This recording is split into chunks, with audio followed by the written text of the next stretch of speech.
अस्सलामुअलैकुम, कैसे हैं आप सब बच्चों। उम्मीद है आप सब खैरियत से होंगे।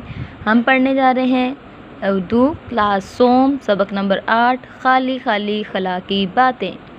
सबसे पहले आपको बताती चलूँ कि खला क्या है। ठीक है, क्या आपको पता है खला किसे कहते हैं और खला में जाने वाले को क्या करना पड़ता है और क्या खला में जाने वाले को क्या कहते हैं। ठीक है, खला क्या है। सबसे पहले मैं आपको ये बताती चलूँ कि ज़मीन के गिर्द गैसों के हाले से बाहर की फ़ज़ा खला कहलाती है।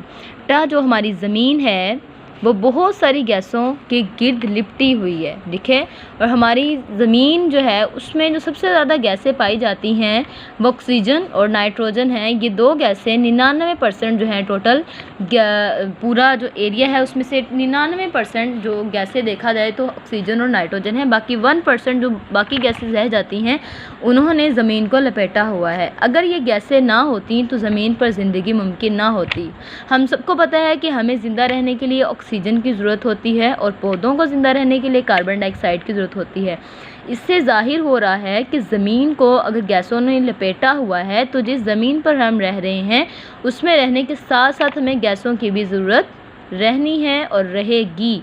ठीक है, खला में जाने वाले को खलाबाज कहते हैं। और आपको ये बताती चलूँ कि खला कहते किसे हैं कि ज़मीन के गिर्द गैसों का एक हाला है। मैं आपको बता चुकी हूँ कि गैसों का एक घेरा है, एक मजमुआ है।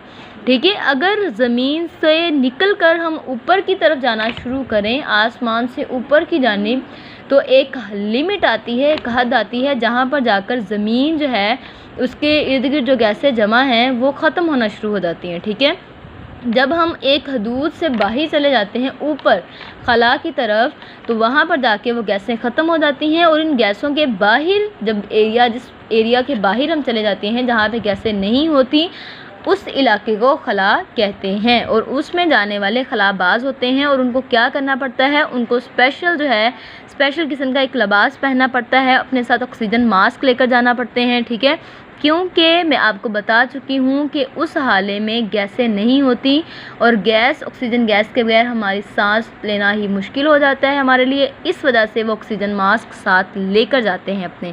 सबसे पहले आपको ख़ास अल्फाज के मायने बताती चलूँ। रूप धारना यानी किसी जैसा बन जाना, हाला घेरा, तय करना, सफ़र मुकम्मल करना, मुमकिन होना,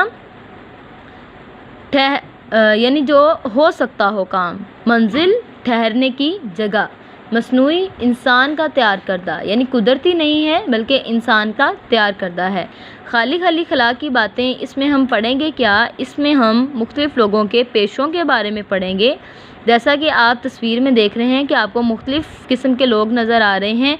एक जो सबसे पहले वाला जिसने ऑरेंज कलर का सूट पहना हुआ है उसके हाथ में एक कपड़ा है और वो धोबी बना हुआ है। ठीक है, दूसरे नंबर वाला जो आदमी है उसके हाथ में जूता है, वो जूता सिलाई करने वाला बना हुआ है, यानी जूता सिलाई करने वाले को क्या कहते हैं, मोची।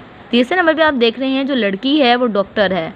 इससे आपको अंदाज़ा हो रहा होगा कि इस चैप्टर में हमने मुख्तलिफ लोगों के बारे में पढ़ना है। ठीक है, तस्वीर देखने के बाद ही आपको अंदाज़ा हो जाना चाहिए कि इस चैप्टर में मुख्तलिफ लोगों के बारे में हम पढ़ेंगे। अब देखते हैं कि इस बॉक्स में क्या लिखा है।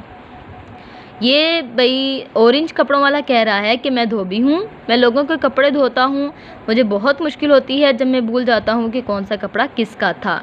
अब धोबी की सबसे बड़ी जो वजह है परेशानी की वो क्या है कि वो बता रहा है कि मैं लोगों के कपड़े धोता हूँ लेकिन मुझे बहुत ज़्यादा मुश्किल होती है जब लोगों के कपड़े मुझसे मिक्स हो जाते हैं। अब ये जो दरमियान वाला बंदा है वो कह रहा है कि मैं मोची हूँ, मैं सबके जूते मरम्मत करता हूँ और पॉलिश करता हूँ। जो डॉक्टर हैं वो कह रही हैं कि मैं डॉक्टर हूँ, मैं मरीज़ों का इलाज करती हूँ। ये जो आपको सबक है एक ड्रामे की सूरत में पेश किया गया है। ठीक है, कुछ बच्चे स्टेज पर जाते हैं मुख्तलिफ पेशों वाले कपड़े पहनकर और जाकर वहाँ पर ड्रामा करते हैं, बाकी बच्चे देख रहे होते हैं। सबक हम पढ़ना स्टार्ट करते हैं। सब बच्चे ड्रामा देख रहे थे। बच्चों ने मुख्तलिफ पेशों के लिहाज से कपड़े पहने हुए थे। अब पेशे क्या होते हैं, रिज़्क़ कमाने के जो वसाइल हैं, यानी ऐसे काम जिनको करके हम अपने पैसे कमाते हैं, वो पेशा कहलाता है। ठीक है, बच्चों ने मुख्तलिफ पेशों के लिहाज से कपड़े पहने हुए थे और सब अपने बारे में बता रहे थे। बहुत मज़ा आ रहा था जब धोबी का रूपधारी निसार ने अपना मसला बताया। अब आपको इसका नाम तो पता चल गया होगा कि इसका भाई नाम क्या है, धोबी का निसार। जब धोबी का रूपधारी निसार ने अपना मसला बताया तो सब हंस पड़े। उसने क्या मसला बताया था कि मुझे बहुत मुश्किल होती है जब मैं भूल जाता हूँ कि कौन सा कपड़ा किसका था। अचानक खालिद सबसे मुख्तलिफ लिबास पहने आया। सब हैरान हो गए। अब आपको भी हैरत हो गई होगी कि वो किस तरह का लिबास पहनकर आया होगा। वो कोई मोची या डॉक्टर बनकर नहीं आया था, बल्कि वो एक अलग सा लिबास पहनकर आया था। ज़रा 1 मिनट के लिए सोचें कि वो क्या पहनकर आया होगा। मैं बता देती हूँ, वो खलाबाज बनकर आया था। ठीक है, अपने बारे में तफसील से बताना शुरू किया उसने और स्टेज पर चंद बड़ी तस्वीर देखकर बहुत सी मालूमात दी। उसने कहा, मैं खलाबाज हूँ। खला का मतलब है खाली। हमारी ज़मीन के इर्द गिर्द गैसें हैं, इन गैसों में ज़मीन को लिपटा समझिए। ये गैसें हमारी पौधों और हर तरह की ज़िंदगी के लिए बहुत ज़रूरी हैं। जैसा मैं आपको बता चुकी हूँ कि अगर हमें ज़िंदा रहने के लिए ऑक्सीजन की ज़रूरत है तो हमारे पौधों को भी ज़िंदा रहने के लिए एक गैस की ज़रूरत है जिसका नाम है कार्बन डाइऑक्साइड। ज़मीन के गिर्द गैसों के इस हाले से बाहर की फ़ज़ा खला कहलाती है। ठीक है, सबसे पहले आपके पास सवाल है कि खला किसे कहते हैं। ज़मीन के बाहर इर्द गिर्द गैसों के बाहर की फ़ज़ा खला कहलाती है।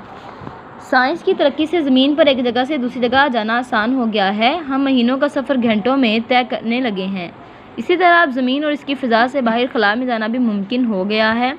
खला में जाने के लिए हवाई जहाज़, फ्लाई शटल, रॉकेट और इस तरह की दूसरी सवारियाँ इस्तेमाल की जा रही हैं। अब ये जो सारी चीज़ें हैं, हवाई जहाज़, फ्लाई शटल, रॉकेट, ये ऐसी सवारियाँ हैं जिन पर बैठ के इंसान खला में जा सकता है। ये बातें कौन कह रहा है? ये बातें खालिद बता रहा है सबको। ठीक है, कि मैं खलाबाज हूँ और मैं आपको बताता हूँ कि अगर हमने खला पे जाना है तो हमें इन चीज़ों का इस्तेमाल करना पड़ता है। खला का मतलब वो आपको बता रहे हैं खाली। इन खलाई जहाज़ों को तजर्बात के लिए कभी खाली भेजा जाता है और कभी इसमें खलाबाज जाते हैं। अब खालिद उनको ये बताता है कि ये जो तैयारे और ये जो खलाई हवा जहाज़ हैं या हवाई जहाज़ हैं, इनको कभी कभार जो खला में सिर्फ अकेले ही भेज दिए जाते हैं ताकि तजर्बात किए जा सकें, और कभी कभार इसमें खलाबाज खुद बैठ कर जाते हैं। इनकी मदद से चाँद पर जाना मुमकिन हुआ, यानी इंसान ने चाँद पर कदम रखा तो इन सवारियों, इन खलाई जहाज़ों की बदौलत ही हो सका। इंसान चलकर तो चाँद पर नहीं पहुंच सकता था। ठीक है, इन सियारों की बदौलत वो इस काबिल हो गया कि वो खला में जा सका। अब साइंसदानों की अगली मंजिल क्या है? अब साइंसदानों की अगली मंजिल स्यारा मरीख है। इससे आगे के स्यारे भी हैं, बट जैसा कि आप सब जानते हैं, ठीक है, हमारे पास टोटल हमारी कायनात में 9 स्यारे हैं, जिस पे एक स्यारा ज़मीन, जिस पे हम रह रहे हैं।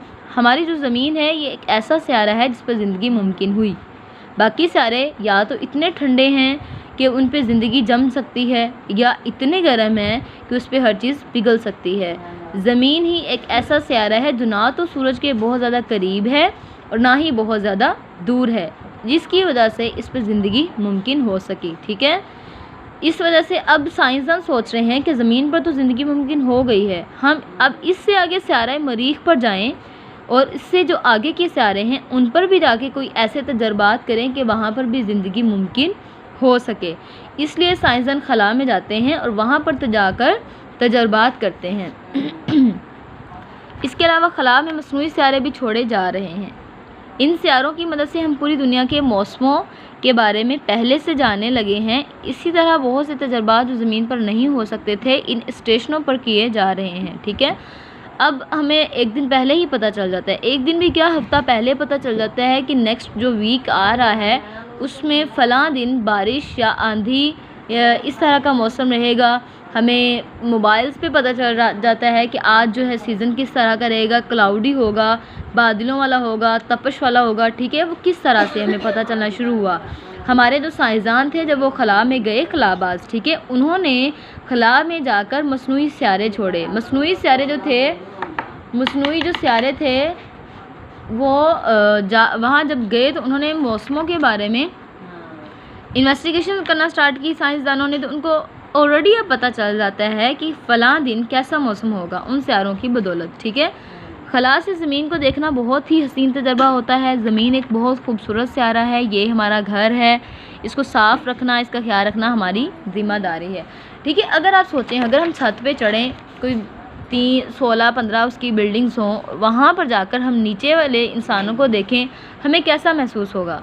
हमें तो वो बंदे बहुत छोटे छोटे महसूस होंगे, और अगर हम खला में जाकर ज़मीन की तरफ देखेंगे तो आप सोचें, हमें तो ज़मीन पर जो चलते फिरते इंसान हैं वो तो कीड़ियों की मानित नज़र आएंगे। इस वजह से खला में जाकर ज़मीन की तरफ देखने का जो तजर्बा है उसका मज़ा ही अपना है। ठीक है, ज़मीन हमारा घर है, हमें इससे बहुत ज़्यादा प्यार है, हम इसको छोड़ नहीं सकते। इस वजह से उसका साफ़ रखना, इसका ख्याल रखना हमारी ज़िम्मेदारी है। अब हम मारूज़ी सवालात करेंगे। ठीक है, सब बच्चे डैश देख रहे थे। क्या देख रहे थे? ड्रामा देख रहे थे। बच्चों ने मुख्तलिफ डैश के लिहाज से कपड़े पहने हुए थे। पेशों, खालिद डैश बनकर आया। खालिद क्या बनकर आया था? खलाबाज। ठीक है, खालिद खलाबाज बनकर आया। खला से ज़मीन को देखना डैश तजर्बा होता है हसीन। डैश को साफ़ रखना, इसका ख्याल रखना हमारी ज़िम्मेदारी है ज़मीन। साइंसदानों की अगली मंजिल सियारा, मरीख और इससे आगे के सियारे हैं। खाली जगह को दुरुस्त अल्फाज लगाकर पूरा करते हैं। निसार ने डैश का लिबास पहना। किसका लिबास पहना हुआ था? निसार ने धोबी का लिबास पहना।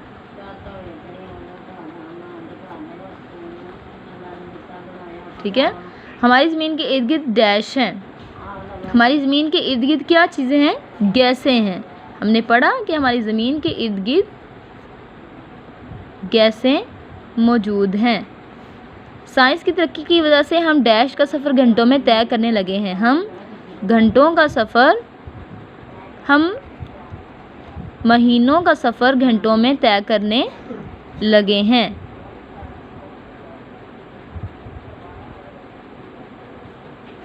खला का मतलब है खाली। ज़मीन एक खूबसूरत सयारा है। ठीक है, हमने चैप्टर पढ़ा तो हमें समझ आ गई कि इंसान ने धोबी का लिबास पहना। हमारी ज़मीन के इर्द गिर्द गैसें हैं। साइंस की तरक्की की वजह से हम महीनों का सफ़र घंटों में तय करते हैं। और खला का मतलब है खाली। ज़मीन एक खूबसूरत सयारा है। सवालात के जवाबात की तरफ आते हैं। निसार ने धोबी के रूप में अपना मसला क्या बताया? उसने बताया कि जब लोगों के मेरे पास बहुत सारे कपड़े जमा हो जाते हैं तो मैं भूल जाता हूँ कि कौन सा कपड़ा किसका था। सवाल नंबर 2, खालिद क्या बनकर आया था? इसने अपने बारे में किस तरह मालूमात दी? ठीक है, हमने पिछले सफ़ा में अगर हम देखें तो उसमें हमने पढ़ा था कि खालिद खलाबाज बनकर आया था। उसने अपने बारे में बहुत सारी मालूमात दी। उसने ये बताया कि साइंस की वजह से ज़मीन पर तरक्की आसान हो गई है। ठीक है, और उसने खला के बारे में बहुत सारी तफसीलात दी थी कि हमारी ज़मीन के इर्द गिर्द गैसें हैं, इन गैसों में ज़मीन लिपटी हुई है और ये गैसें हमारे लिए और पौधों और हर तरह की ज़िंदगी के लिए बहुत ज़रूरी हैं। ज़मीन के गिर्द गैसों के इस हाले से बाहर की फ़ज़ा खला कहलाती है। और इसने ये भी बताया था कि खलाई जहाज़ों को तजर्बात के लिए कभी खला में वैसे ही भेजा जाता है और कभी इसमें खलाबाज भेजे जाते हैं। इनकी मदद से चाँद पर जाना मुमकिन हुआ। अब साइंसदानों की अगली मंजिल सियारा मरीख है और इससे आगे के सियारे हैं। ठीक है, सब कुछ हमें खालिद ने खलाबाज बनकर बताया था। सवाल नंबर 3 है कि साइंस की तरक्की से क्या आसान हो गया है? हमने पिछले चैप्टर पेज पे पढ़ा था कि साइंस की तरक्की से ज़मीन पर एक जगह से दूसरी जगह जाना आसान हो गया है। हम महीनों का सफ़र घंटों में तय करते हैं। इस तरह अब ज़मीन और इसकी फ़िज़ा से बाहर खला में जाना भी मुमकिन हो गया है। खला में जाने के लिए हवाई जहाज़, खलाई शटल, रॉकेट और इस तरह की दूसरी सवारियाँ इस्तेमाल की जा रही हैं। मसनूई सियारों की मदद से हम पेश की क्या जानने लगे हैं? ठीक है, हम ये जानने लगे हैं कि कब किस तरह का मौसम होगा। हमने ये जान लिया है। ठीक है, पूरी दुनिया के मौसमों के बारे में हम इनके ज़रिए से जानने लगे हैं। आगे अल्फाज को जुमलों में आपने इस्तेमाल करना है। ड्रामा, लिबास, तरक्की, ज़मीन, सफ़र, खूबसूरत। ये आपके अपने करने की चीज़ें हैं। आपने खुद इनको जो है सॉल्व करना है।